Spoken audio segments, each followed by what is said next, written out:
بسم اللہ الرحمن الرحیم۔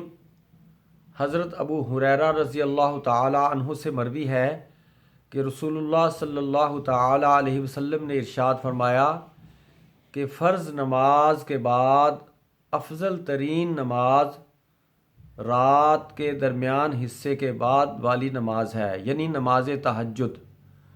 آپ صلی اللہ علیہ وسلم نے فرمایا کہ فرض نمازوں کے بعد افضل ترین نماز نماز تہجد ہے۔ حضرت ابی امامہ رضی اللہ تعالیٰ عنہ سے مروی ہے کہ نبی کریم علیہ السلام نے فرمایا کہ نماز تہجد پڑھا کرو، یہ تم سے پہلے صالحین کا شعار اور طریقہ کار رہا ہے۔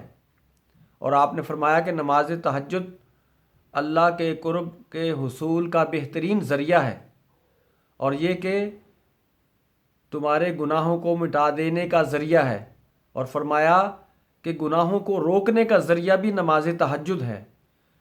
تو نماز تہجد کی فضیلت جو ہے وہ اس قدر زیادہ ہے کہ حتی المقدور کوشش کرنی چاہیے کہ نماز تہجد باقاعدگی کے ساتھ پڑھی جائے۔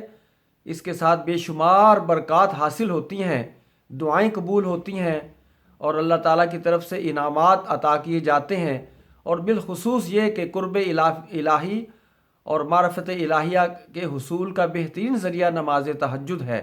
اللہ کریم ہمیں عمل کی توفیق عطا فرمائے۔ وآخر دعوانا ان الحمد للہ رب العالمین۔